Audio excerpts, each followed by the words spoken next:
Servus, Glück auf und herzlich willkommen hier zu dem kleinen Feedback-Video meinerseits. Ähm, Der erste Stream ist durch, ja. Es hat mir mega viel Spaß gemacht, auch wenn es sehr anstrengend war, so im Nachgang. So die ersten, ich glaube, 2 Stunden habe ich ja durchgehend gelabert, bin durchgehend auf eure Kommentare beziehungsweise auf eure Nachricht im Chat eingegangen. Was mir super, super viel Spaß gemacht hat. Ja, das muss ich mal ganz klar sagen. Auch, dass die Themen alle wild durcheinander waren und wir hatten das Thema Boateng, dann hatten wir kurz das Thema Eber, weil jemand anderes was zu Eber geschrieben hat, dann hatten wir wieder das Thema Boateng, dann hatten wir das Thema Kopenhagen, dann Kimmich, bla, so jetzt hin und her gesprungen. Ähm, Fand ich persönlich mega. Ja, war für mich auch eine andere Erfahrung, dass so viel los ist im Chat. Nochmal, mir hat's mega viel Spaß gemacht. Ich hoffe euch auch. Ja, war der erste Stream. Ich habe nicht mit dieser Resonanz gerechnet. Ähm, ja, die schon wirklich krass war. Jetzt für meine Verhältnisse. Ich zeige euch auch einmal, ich bin ja immer relativ transparent, bin ich auf meinem Gaming-Kanal und so auch immer. Ähm, ja, das ist der Streaming-Bericht. 3 Stunden, 2 Minuten bei Streaming-Zeit. Ich glaube, es war ein bisschen länger. Twitch braucht da immer ein bisschen, von daher kann hier der ein oder andere Wert noch einen Tacken hochgehen. Wir hatten 70 durchschnittliche Zuschauer. Das ist wild. Das ist richtig wild. 108 Follower. Ja, 3 Stunden, 2 Minuten gestreamt. Ich glaube, es war ein bisschen länger. Ich kann mal ganz kurz gucken. Wartet mal. Ist ja nicht so, dass uns hier jemand. Jetzt 3 Stunden 22 waren's. Joa. Also fehlen ja noch 20 Minuten, müsste ich jetzt noch ein bisschen warten, aktualisieren, dann ändert sich das noch mal 'n klein bisschen. Aber ich hatte 227 einzelne Zuschauer, die mal reingeschaut haben. Auch 'n mega Wert. Vielen, vielen Dank dafür und der allerwichtigste Wert, 64 eindeutige Chatter. Vielen lieben Dank dafür. Ähm, Ich mag das super gerne, gerade wenn man so ein Format macht mit Just Chatting, dass dann halt im Chat auch was abgeht, dass da was brennt. Ja, ich weiß, es könnte dann mal kurzzeit ein bisschen nervig gewesen sein, wenn ich mal auf ein Thema ein bisschen ausholen musste, ähm, oder ein Thema vielleicht sogar ganz zu kurz kam, weil, ja, 3 Stunden, 2 Minuten, ne? Ähm, Trotzdem nicht alles untergekriegt, schon wild. Ähm Ja, aber das einfach mal zu den Statistiken, ja. Ich hatte heute Morgen, wo ich den Kanal eröffnet habe, 2 Follower. Jetzt habe ich, ähm, 117, glaube ich, ja, 117 Follower. Also, wenn ihr, weiter dabei sein wollt bei dem nächsten Stream, followt mir auf Twitch, redmunich13. Ich weiß, findet man aktuell irgendwie nicht, wenn man ihn sucht. Vielleicht jetzt, weil ich jetzt ein paar Follower habe, ich weiß es nicht. Nehmt einfach den Link hier unter dem Video. Müsst nur einmal runterscrollen. Der erste Text, der da steht, ist der Twitch-Link. Klickt da drauf, dann kommt ihr auf den Kanal und könnt mir followen. Dann bekommt ihr eine Nachricht, wenn ich wieder live gehe. Ähm, ja, um das Ganze mal einzuordnen, weil da ja auch ein paar Fragen waren im Stream und so weiter. Also, warum ich mich mit den Sachen so gut auskenne und so. Ich mache das Ganze, lasst mich eben gucken. Weil da war auch die Frage, wie ich dazu gekommen bin, das zu machen, die konnte ich im Stream gar nicht mehr beantworten. Da waren so viele Themen. Von daher werde ich das jetzt hier mal eben nutzen, das hier mit zu beantworten. Ich mache das Ganze seit dem 4.3.2017. Das heißt über 6 Jahre jetzt. 4.3.2017 war mein erstes Video auf YouTube und zwar auf Zagos Kanal. Das ist da, wo ich Gaming mache. Also da habe ich auch mehr Follower wie hier. Da habe ich fast 6.000 Follower. Aber natürlich viel, viel weniger Viewer. Ja, weil das Gaming-Content ist und Gaming mittlerweile, ja, wild ist, da noch irgendwen mit zu erreichen. Darum soll es auch gar nicht gehen. Aber deswegen kenne ich mich natürlich damit aus. Ich streame auch, ich glaube, ein Jahr später oder so habe ich mit Twitch angefangen, was Gaming anbelangt. Ja, auch da max 20 Zuschauer, meistens so zwischen 10 und 20, je nachdem, was ich so streame. Streame ich mal Rust und das ein bisschen öfter, wer Rust kennt, nur ganz kurz, ja, dann habe ich auch mal 50 im Schnitt oder sowas, ja. Aber so 70 Zuschauer, ja, habe ich auch schon mal, ich wurde schon mal geratet mit über 1500 und so weiter, ja, dann hat man mal ein paar Stunden, ein paar mehr da. Ähm, aber halt nie so diesen aktiven Chat wie heute, ja, und das hat mir richtig, richtig gut gefallen. Vielen lieben Dank an jeden, der da war, an jeden, der seine Meinung da geteilt hat, der Fragen gestellt hat. Wie gesagt, mir persönlich hat es super gut gefallen. Und ja, wir werden sehen, wie es weitergeht. Es kann sein, dass beim nächsten Stream nur noch 10 Leute da sind oder 20, weil es dem Rest nicht gefallen hat. Ja, kann alles sein. Und gar kein Problem, dann ist das so. Das werden wir sehen. Ich gehe die Sache ganz locker an. Wie gesagt, ich mache die Shows seit jetzt nicht mit dem Bayern-Kanal, aber mit Twitch und YouTube und so seit 6 Jahren. Hab da nie den Durchbruch erlebt und werde den auch nicht mehr erleben. Darum geht's auch gar nicht, ja. Ähm, von daher ist das alles gar kein Problem für mich. Aber ich wollte das Feedback da lassen, dass es mir super gut gefallen hat. Und zu der Geschichte, wie bin ich dazu gekommen? Ja, ich habe halt irgendwann den Zagos-Kanal gemacht und Gaming. Ja, ich habe halt manchmal so Phasen, wo ich Gaming dann gar nicht mache. Ja. Und da habe ich den Zagos Quatsch-Kanal gegründet. Da habe ich halt reacted auf ein paar Sachen, so ein paar Reaction-Videos auf ein paar Sachen. Seven vs. Wild zum Beispiel haben wir da auch gemacht. Und ich habe da ein bisschen von mir persönlich erzählt und ein paar Meinungen. Ich habe da über meine Corona-Erkrankung dann gesprochen, wie mich das weggeknallt hat, zum Beispiel, so eine Themen. Ich habe aber auch über die WM in Katar gesprochen und Videos zu gemacht, Reaction auf die Dokus und so weiter und so fort. Hab da klipp und klar meine Meinung gesagt, so wie es hier auch kennt. Ähm, Die Videos sind alle noch, oder große Teil ist noch da, sind halt nur ausgeblendet. Ähm, Ich habe dann da irgendwann angefangen, weil, ja, ich eigentlich immer über den FC Bayern geredet habe und ich weiß gar nicht mehr, wie genau das war, wer mich da den Anstoß gebracht hat zu sagen, ja, sag, mach doch mal zum FC Bayern 'n Video. Ich kann mal eben gucken, was das erste Video war und wann das war, wen das interessiert. So, das erste Bayern-Video 24.06.2019. Also ihr seht, ich habe das schon ziemlich lange gemacht. Mein erstes Bayern-Video war FC Bayern München Talk, Mats Hummels Wechsel und bisherige Transfers. Das ganze Video hat 282 Aufrufe und 12 Mag-ich-Bewertungen und 3 Kommentare. Ah, das war mein erstes FC Bayern München Video.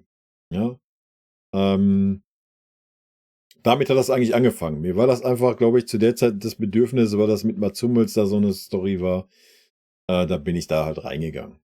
Ähm, und dann hatte ich halt gesagt, ja komm, ich mache das mal mit Transfers und dann erster Spieltag und so weiter und so fort. Und ja, da haben meine Videos zum Beispiel erster Spieltag gegen Hertha 95 Aufrufe, 2 Kommentare. Zweiter Spieltag gegen Schalke 49 Aufrufe, 3 Kommentare.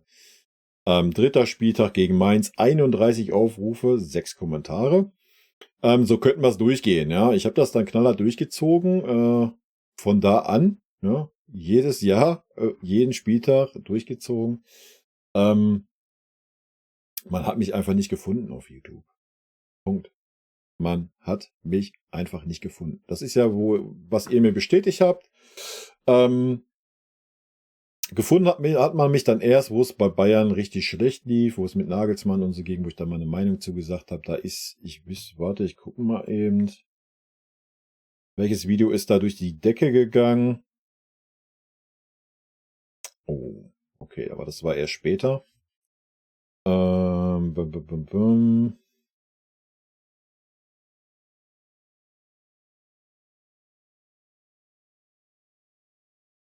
Ich weiß gar nicht, welches Video der Ausschlag war.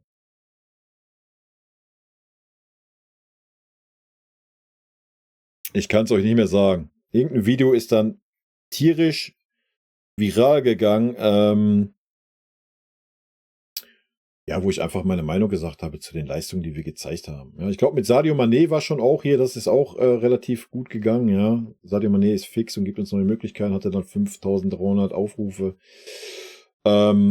Weil es halt einfach Sadio Mané war. Also, so, und irgendwann kommst du dann in so ein, ich müsste nachgucken, welches Video das war. Ich habe irgendwie mit einem Video dann auf einmal mal 400 Follower gemacht oder sowas.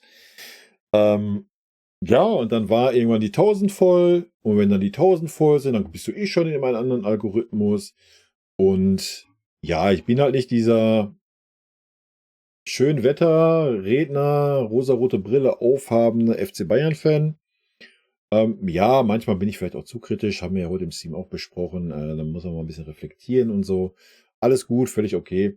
Aber dadurch ging das dann halt, ja.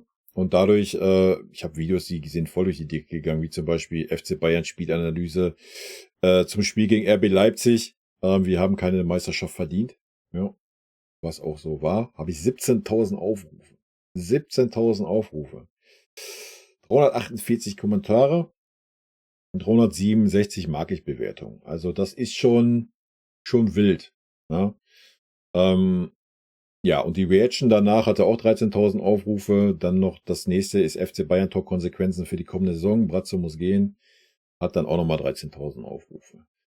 So, das sind so die Videos oder das Jahr. Ja, traurig aber wahr. Ich habe Reichweite bekommen, wo es bei uns schlecht lief.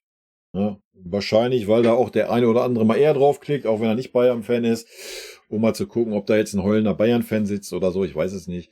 Sei auch mal dahingestellt, auf jeden Fall. Seitdem habe ich eine gewisse Reichweite, seitdem kommen dann die Videos auch in einen anderen Algorithmus rein auf YouTube und da wird man gefunden. So, das Problem habe ich zum Beispiel auf meinem Gaming-Kanal, wo das nicht der Fall ist. Ja, da mache ich auch sehr guten Content, der aber nie in irgendeinen Algorithmus kommt, wo er dann gefunden wird. So, das ist das ganze Thema. So bin ich halt zum FC Bayern gekommen und ja, es hat mir mega Spaß gemacht. Es hat mir auch geholfen, relaxer zu werden. Wir hatten ja schon die Dinge auch mal in den Kommentaren so. Der eine oder andere, ja, ich bin das ganze Wochenende scheiße drauf und kann da nicht schlafen, wenn wir da durch so eine Schiedsrichter Entscheidung verlieren und so weiter, ne?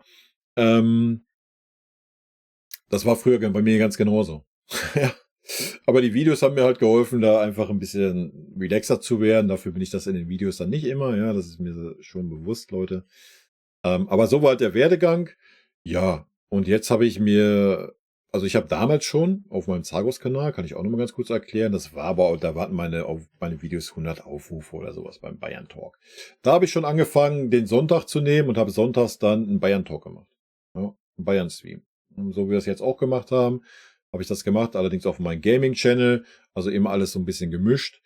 Ähm, Das hat mir auch Spaß gemacht. Problem war, da waren dann 3 Leute da. Dann ist das Thema auch relativ schnell durch gewesen, ne?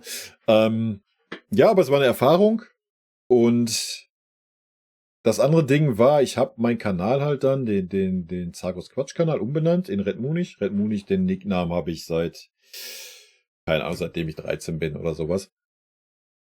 Ähm, Den habe ich dann umbenannt und alle anderen Videos ausgeblendet, nur noch die FC Bayern Videos gelassen. Also den Kanal dann voll auf dem FC Bayern gemacht, weil das halt auch so mein Dingen ist.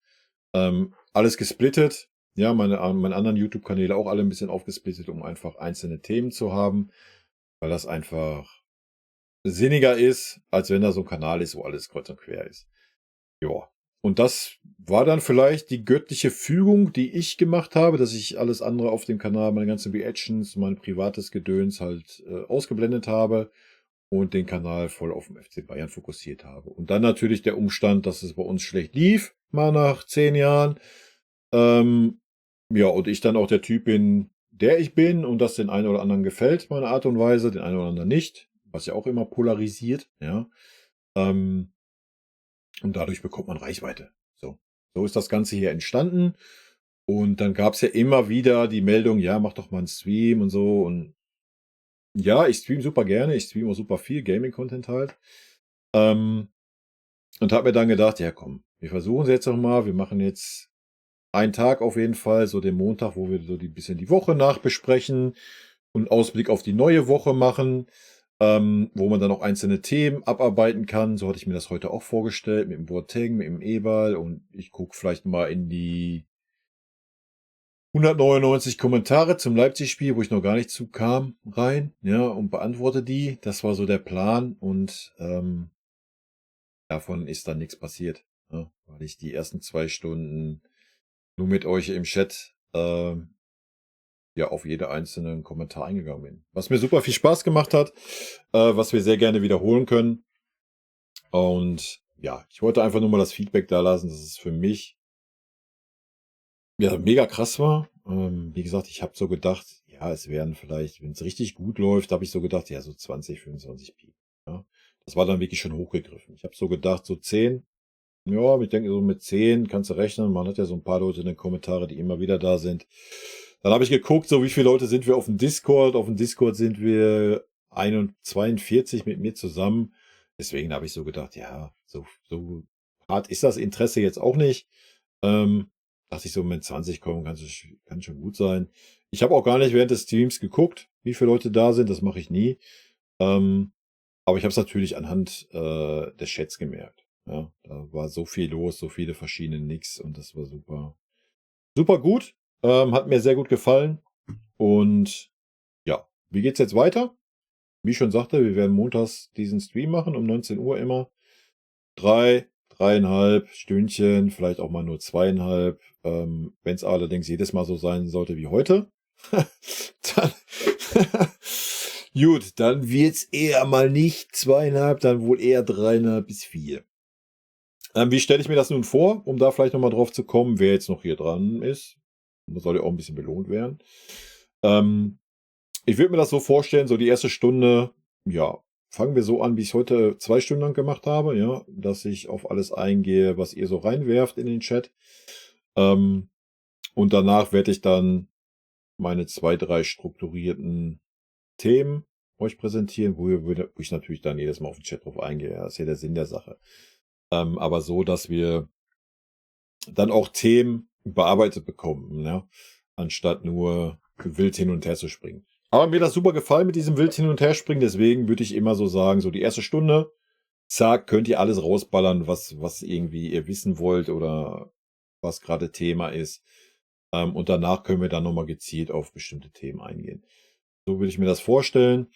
Ähm, ja, so würde ich erstmal die nächsten 3, 4 Streams halten und dann gucken wir mal, ja, in welche Richtung das geht. Ja, wir können gerne noch irgendwie ein Format dann einführen, dass wir mal, keine Ahnung, 'ne Spielanalyse, vielleicht mal uns die Tore angucken oder sowas. Oder sonst irgendwas, dass wir uns vielleicht mal 'n einzelnen Spieler rauspicken bei uns und uns da mal auch so die Statistikseite angucken, ja, plus so, wie der Spieler so für uns rüberkommt. Da werden wir dann auch merken, dass das nicht immer ein und dasselbe ist. Solche Geschichten kann ich mir auch vorstellen. Ansonsten haben wir ja genug Themen rund um den FC Bayern. Ja, wir werden diese Themen auch bis am Ende der Saison haben. Ich glaube nicht, dass wir Ruhe reinkriegen, dass wir irgendwie super souverän spielen werden. Ich habe Hoffnung auf die Rückrunde, ja. Wenn so Min-Jae mal richtig angekommen ist, wenn Harry Kane mal besser eingebunden ist, wenn wir vielleicht sogar noch den einen oder anderen Neuzugang in der Winterpause haben. Wobei das natürlich dann auch wieder ein bisschen Anlaufzeit braucht und so weiter. Ich habe große Hoffnung auf 'n Neuer, wenn er wirklich zurückkommen sollte und in Form, einfach die Persönlichkeit her, noch nicht mal des Torwartspiels her, wegen der Persönlichkeit. Da könnte schon 'n guter Schub noch mal kommen bei uns, dass dann vielleicht die Rückrunde ruhiger wird. Aber dann stehen die Entscheidungen an und ich glaube nicht, dass wir in der Lage sind, dieses Jahr irgendwie entscheidend in die Champions League einzugreifen. Ähm, sehe ich aktuell gar nicht, dass uns da irgendwie die Stabilität, dass wir die reinkriegen oder so. Ähm, aber wer weiß, vielleicht täusche ich mich, vielleicht, kommt noch der Schalter, der umgelegt wird, würde ich mir natürlich wünschen. Aber Fakt ist, uns werden die Themen nicht ausgehen. Das ist, worauf ich hinaus will. Und wir werden die Themen behandeln im Stream, ja. Und natürlich aber auch rund um den Fußball gerne, wenn ihr da irgendwas habt, bin ich sehr gerne bereit dazu, da auf Sachen einzugehen, wovon ich irgendwie 'n Plan habe. Ansonsten können wir uns auch irgendwas anschauen und uns da ein bisschen schlau machen erst. All solche Dinge kriegen wir hin. So, das kleine Dilemma, was ich jetzt habe, also erstmal fangen wir anders an. Erstmal könnt ihr gerne hier jetzt in den Kommentare auch Vorschläge machen. Ähm, ich weiß, was sich oft schon gewünscht wurde, ist so ein Reaction-Stream während des Spiels. Dass ich also quasi hocke, ihr seht meine Pfanne nur, ich gucke das Spiel und kommentiere, was ich sehe. Ich könnte natürlich auch einen Kommentator spielen, wenn ihr das Spiel selber nicht gucken könnt, dann mache ich einen Radiokommentator, habe ich drauf, kriegen wir hin. Ich weiß, das wurde sich schon öfter gewünscht, vielleicht probiere ich das mal aus. Kann ich euch aber noch nicht final sagen. Könnt ihr mal eure Meinung zu reinhauen, beziehungsweise wie da so das Interesse wäre. Ähm, Ich frage mich dann halt, vielleicht könnt ihr mich aufklären, für die Leute, die sowas halt gucken, wie macht ihr das dann? Setzt ihr euch dann dahin vom Fernseher zu Hause, guckt das Spiel, macht da den Ton aus und hört dann den Ton des Streamers oder wie ist da so die Vorgehensweise? Nur mal zum Verständnis. Warte, wisst ihr, was ich meine? Und natürlich wird da auch eine gewisse Verzögerung sein, ne? Wenn ihr meinen Stream seht, das sind ja meist schon 10 Sekunden und kann schon längst bei euch ein Tor gefallen sein und so. Würde mich einfach nur mal, ja, interessieren, was da so der Reiz dran ist. Ansonsten, ja, könnte ich mir mal vorstellen, das auszuprobieren. Ähm, ja, das Dilemma, was ich jetzt natürlich habe, ja, der Stream hat mir natürlich mega viel Spaß gemacht, aber jetzt müssen wir natürlich eine Woche warten, ne? Und ich habe heute Thema Max Eberl haben wir gar nicht angeschnitten. Null. Ähm, Das eine oder andere Thema ist auch ein bisschen zu kurz gekommen. Ja, muss ich mal schauen. Vielleicht haue ich noch mal spontan 'n Stream dazwischen. Wenn die Resonanz immer so sein sollte, wie sie jetzt heute war, wovon ich jetzt erstmal nicht ausgehe, das soll gar nicht pessimistisch klingen oder so, ähm, sollte die immer so sein und es sollten dann auch irgendwie aus eurer Sicht könnte es dann auch irgendwie alle 3 Tage oder so 'n Stream geben, könnte man darüber nachdenken. Ja, wie gesagt, ich streame meistens klar streame ich dann Gaming, aber ja, mir macht das hier natürlich auf 'ne anderen Art und Weise Spaß, weil ich da 'n bisschen in meinem Element bin. Ich denke mal, das ist heute auch rübergekommen. Zumindest ist das Feedback, was ich bisher so bekommen habe. Ähm, aber ich werde den Stream hier auch noch hochladen, ja, könnt ihr euch auch die nicht dabei waren, mal 'n Bild von machen. Ähm, ja, und da einfach auch mal 'n bisschen Feedback, Meinung von euch. Dann könnte ich das vielleicht mal ausprobieren. Ich meine, wir spielen alle 3 Tage. Ist nicht so, dass wir keine Themen hätten, wenn man sagt, man macht, keine Ahnung, ich sage jetzt einfach mal montags und donnerstags 'n Stream oder so. Dann kann man immer so den Donnerstag, nach, Champions League kann man da hat man da 'n paar Themen und schon mal in 'ne Vorschau auf den Samstag. Ähm, ja, donnerstags wird dann noch keine Pressekonferenz sein.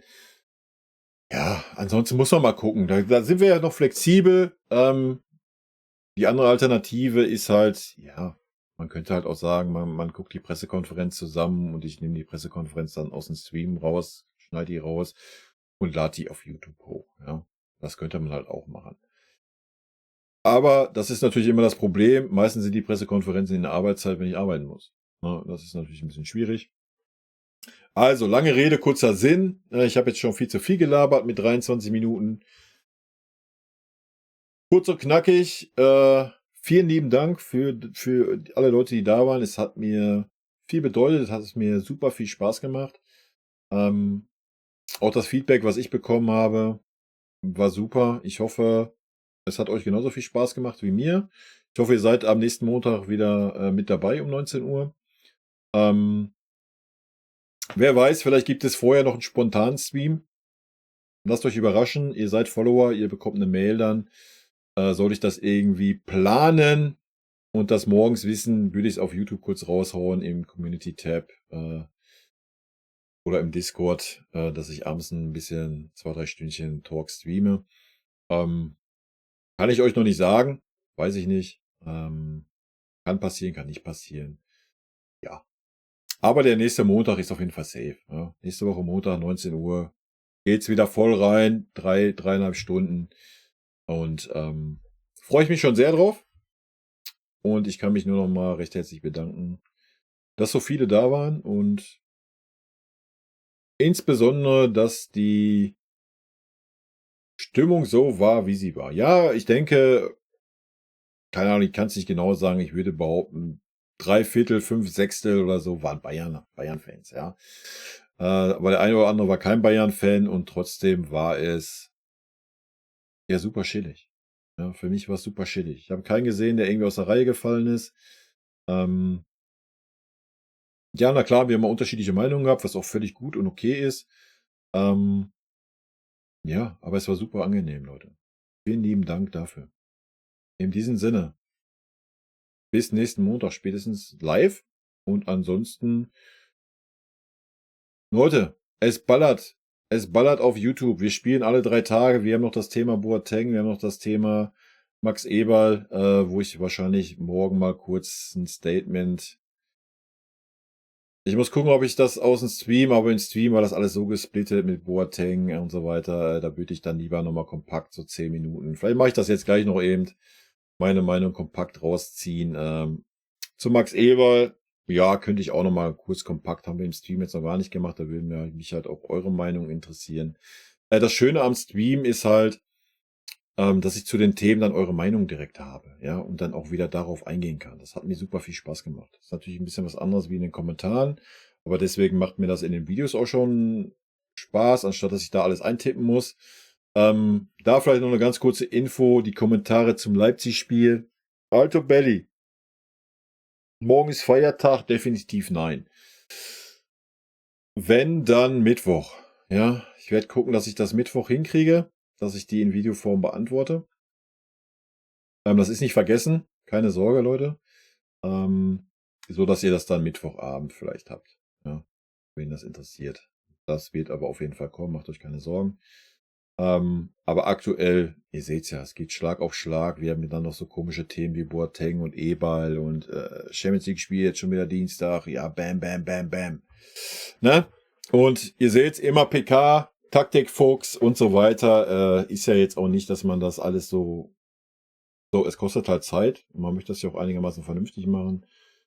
Und ja, von daher, aber keine Sorge, ich gehe die Kommentare durch, in Videoform werden wir noch machen. Und in diesem Sinne bedanke ich mich für alle, die jetzt noch hierbei sind. Rot-weiße Grüße gehen raus. Tschüssi.